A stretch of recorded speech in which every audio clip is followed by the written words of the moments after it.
Myanmar 1,80,000 রোহিঙ্গাকে ফেরত নিতে রাজি হয়েছে। এই প্রসঙ্গে রিপোর্টটি আমরা একটু পরে দেখাবো। যাচ্ছি দ্বিতীয় শিরোনামের খবরে।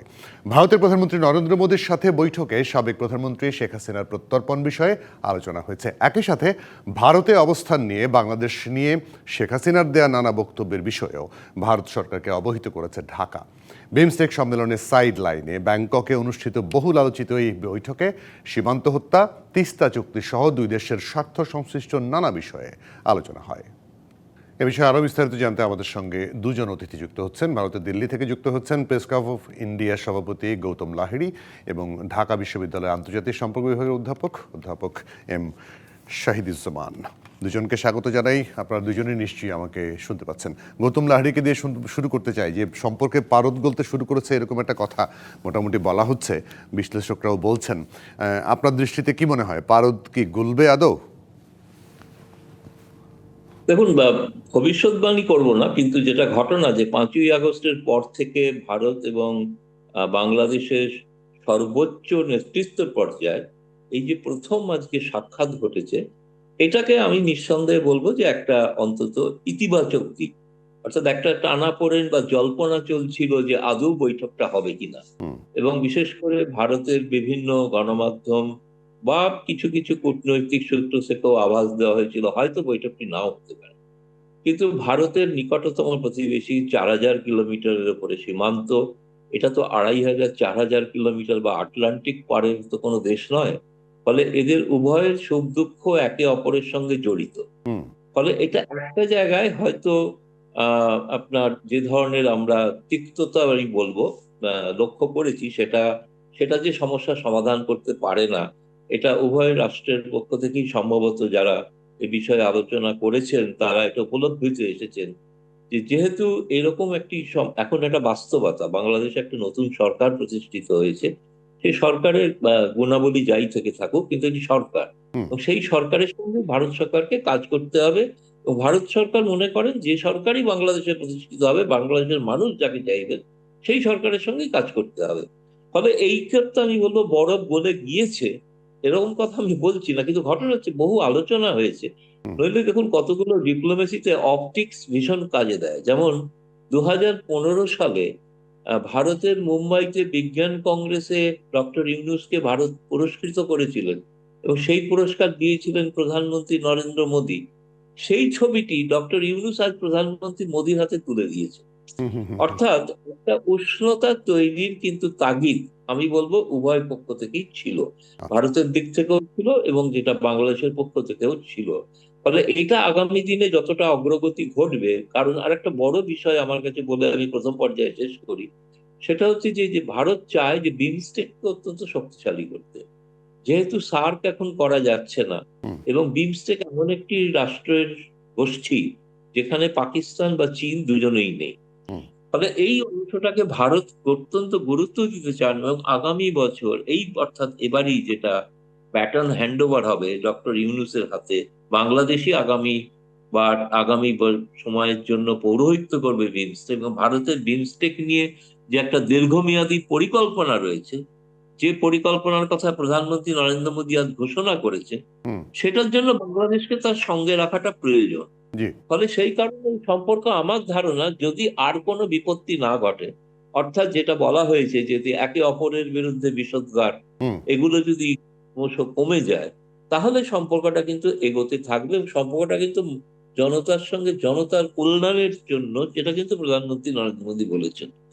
ফলে আমি আশা করব যে এটা অবশ্যই আমাদের সবকিছুই শেষ কথা বলার আজকে দিন নয়, উচ্ছ্বসিত হওয়ার মতো নয়, কিন্তু ঘটনা যে একটা ইতিবাচক অগ্রগতি লক্ষ্য করেছি, এটাকে অস্বীকার আমি করতে পারবো না। কোনো উপায় নেই। যে অধ্যাপক শাহিদুজ্জামান আমাদের সঙ্গে আছেন, আপনার কাছে শুনতে চাই আসলে যে কথাটা ভারত সরকারের পক্ষ থেকে বা ভারতীয় পররাষ্ট্র দপ্তরের পক্ষ থেকে এর আগে ব্রিফ করা হয়েছিল যে নির্বাচিত সরকার ছাড়া আসলে সেরকম কোনো পারদ গলার বা সম্পর্ক ডেভেলপ করার, বিশেষ করে ভিসা ইস্যুতে তারা বলেছিলেন ভিসা স্বাভাবিককরণ হবে বলে তারা মনে করেন না। কিন্তু আজকের এই বৈঠকের পরে আপনার কি মনে হয় বিষয়গুলো একটু সহজ হতে শুরু করবে?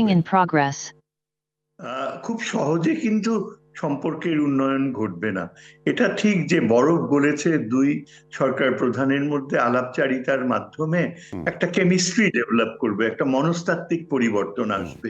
কিন্তু বাস্তবতা এমন, দেখেন বাংলাদেশ এখন এত সরে গিয়েছে, কেননা আগে ভারতের যে হাসিনার সাথে যে নৈকট্যের সম্পর্ক ছিল, এতগুলা চুক্তি ছিল, এতগুলো নিবিড় সম্পর্কের পথ তৈরি হয়েছিল, সেগুলো প্রায় সব এখন হয়ে গিয়েছে, ইনভ্যালিড হয়ে গিয়েছে। বাংলাদেশের অবস্থান এতই ভিন্নতায় ভরপুর। তাছাড়া চীন সফর, পাকিস্তানের সাথে সম্পর্কের পর্যায়টা এমন স্টেজে গিয়েছে যা কোনোভাবেই ভারত হয়তো সহজে মেনে নেবে না।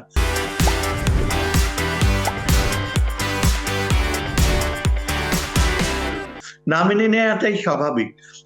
এমনকি এই অ্যাডভাইজার ইউনুস যদি এখন ইলেকশন না দিয়ে 3-4 বছরের জন্য কন্টিনিউ করে, সেটা হয়তো বিশ্বের সব কয়টি দেশই ভালো নজরে দেখতে পারে সম্ভবত। কিন্তু ভারতের পক্ষে তো কোনোভাবেই এটাকে ভালো নজরে দেখা সম্ভব না। ভারতের যে ক্ষতি হয়েছে অপূরণীয় ক্ষতি, এবং ভারত চাইবে, এত সহজে তো পাশ কাটানো যায় না। ভারত চাইবে যে যেভাবেই হোক বাংলাদেশকে চীন ও পাকিস্তান থেকে ঘুরিয়ে আনা হোক, একটা ইলেকশন হলে আওয়ামী লীগকে যেন একটা স্থান দেয়া হয়। কিন্তু বাংলাদেশে এখন যা মুড, আওয়ামী লীগকে তো স্থান দেবেই না, বরং আওয়ামী লীগকে বিলুপ্ত করার জন্য প্রচন্ড একটা জনরোষ জমে আছে। এগুলো কখনো ভারত কিন্তু সহজে মেনে নিবে না। সুতরাং আমার কাছে মনে হয় এটা একটা ভেরি টিপিক্যাল, একটা ভেরি ইন্টারেস্টিং কেস আন্তর্জাতিক সম্পর্কে, যে 15 বছর ধরে যে নৈকট্য গড়ে উঠেছিল, সেই নৈকট্য এই 6 মাস গেল, এর মধ্যেই কি ভারত সেটা ভুলে যাবে? আর তাছাড়া ভারতের যে নেতৃত্ব এখন রয়েছে, যদি কংগ্রেস থাকতো তাহলে না হয় আমরা চিন্তা করতাম যে এই মণিশঙ্কর আয়ার, তারপর আরো অনেকেই কংগ্রেসের স্ট্যালওয়ার্ড ছিল, যারা কিন্তু বরফ গলাতে পারতো, যারা এমন ভাবে কংগ্রেসের নীতিকে পরিচালিত করতে পারতো। সেই ব্যক্তিত্ব কিন্তু এই বিজেপিতে নাই। আর বিজেপিতে বেশি প্রভাব রয়েছে এখন আরএসএস এর। আরএসএস কোনোভাবেই ভারতকে বাংলাদেশের সাথে কম্প্রোমাইজ করুক কোনো স্বার্থ, এটা চাইবে না। এবং স্বভাবতই মোদী সরকার এখন যেহেতু তার কোলিশন সরকার নিয়ে টিকে আছে, তারপর ইন্ডিয়ান পার্লামেন্টেও যা মুড, তারা কিন্তু বাংলাদেশের ব্যাপারে অত্যন্ত বীতশ্রদ্ধ। সুতরাং আমি গৌতম বাবুর মতো যদি আশাবাদী হতে পারতাম তাহলে তো সত্যি ভালো কথা। এটাও সত্যি উনি যেটা বললেন যে দুই দেশ এত মানে লম্বা সীমান্ত আর এত নির্ভরশীলতা, সেখানে যে যদি এখন আমার বন্ধু হুমায়ুন একটা কথা বলল, যদি পাসপোর্ট ভিসা সিস্টেম আবার চালু হয়, আবার সীমান্তে হত্যা বন্ধ হয়, কিন্তু এটা তো সহজে সম্ভব না। হুমায়ুন একটা কথা বলতে ভুলে গেছে, যে ভারত হচ্ছে একটা ন্যাশনাল সিকিউরিটি স্টেট। মানে আমি যেটা বলতে চাচ্ছি, যে এই দেশে এই সরকার পরিবর্তন হওয়ার ফলে ভারত সরকারের প্রচুর সন্দেহ থাকবে যে যদি বাংলাদেশের জনগণকে ভিসা দেয়া হয়, বেশি লোক যায়, তাহলে সাথে সাথে তাদের চোখে অনেক ইসলামী মৌলবাদীরা জেল থেকে বের হয়ে এসছে।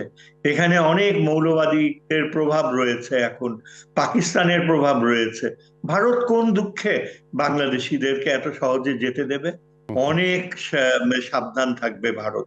তবে এটাও তো সত্যি যে বাংলাদেশি জনগণ ভারতকে, সাধারণ মানুষ এত আপন ভাবে, এবং এত বেশি তারা মেডিকেল ট্রিটমেন্ট হোক বা এই ট্যুরিজম হোক, ভারতেরকে তারা পাশের বাড়ি মনে করে। আমাদের উত্তরায় যারা থাকে, তারা নিউ মার্কেটে বাজার করতে না এসে বা কলকাতায় চলে যায়। জি, অধ্যাপক এম শাহিদুজ্জামান একদম পরিষ্কার বুঝতে পেরেছি। তবে যে আপনি যেটা বারবার বলছেন আর কি, বাংলাদেশের মানুষের সঙ্গে ভারতের যে সম্পর্কটা, সেই সম্পর্কটা আসলে এইভাবে আটকে দেওয়া যায় না। সম্পর্কটা চতুর্মুখীও বলবো না, বহুমুখী। সেই জায়গাটায় আমরা আজকে যে বৈঠক হলো, সেটা আমরা আশা করতেই চাই যে পারদ গলবে। গৌতম লাহিড়ী এবং অধ্যাপক শাহিদুজ্জামান, অনেক ধন্যবাদ, কৃতজ্ঞতা আজকে আমাদেরকে সময় দেওয়ার জন্য।